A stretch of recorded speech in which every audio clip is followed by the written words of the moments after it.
Good morning, everyone. I hope you had a wonderful weekend. I thank you for tuning in this morning for this video devotional, and I hope you got something great last week. And thank you all for being here, and I pray that God will bless you and inspire you today through these words. Continuing in the book of 2 Timothy, and I'll be reading out of the New American Standard Version, just in case you want to follow along. 2 Timothy chapter 1, verses 11 and 12. Paul says, "For which I was appointed a preacher and an apostle and a teacher. For this reason I also suffer these things, but I am not ashamed, for I know whom I have believed, and I am convinced that he is able to guard what I have entrusted to him until that day." So again, Paul is writing this letter to his own disciple, Timothy. And what he starts right at the beginning here and lists his credentials. He says, I was appointed as a preacher, a teacher, and an apostle.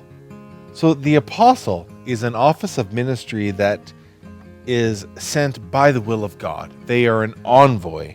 They are to represent God's will to other people. The teacher, Paul was always a teacher even before he met Christ.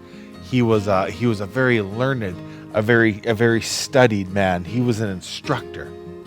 And a teacher is to be a master, not in a master-slave type role, but a master and a student, someone to pass on to. And it's great because a teacher needs to be accepted. A teacher has to be accepted by his pupils, or they're not going to get anything from him. And then there's the preacher. Now, a preacher, this is what every single child of God, regardless of your calling, if it's in the ministry full-time vocationally, such as myself, or if you were called to be a truck driver, if you were called to be a farmer, if you were called to be a doctor, whatever you do vocationally, every child of God is to be a preacher. And the preacher is to proclaim, is to herald the good news of Jesus Christ.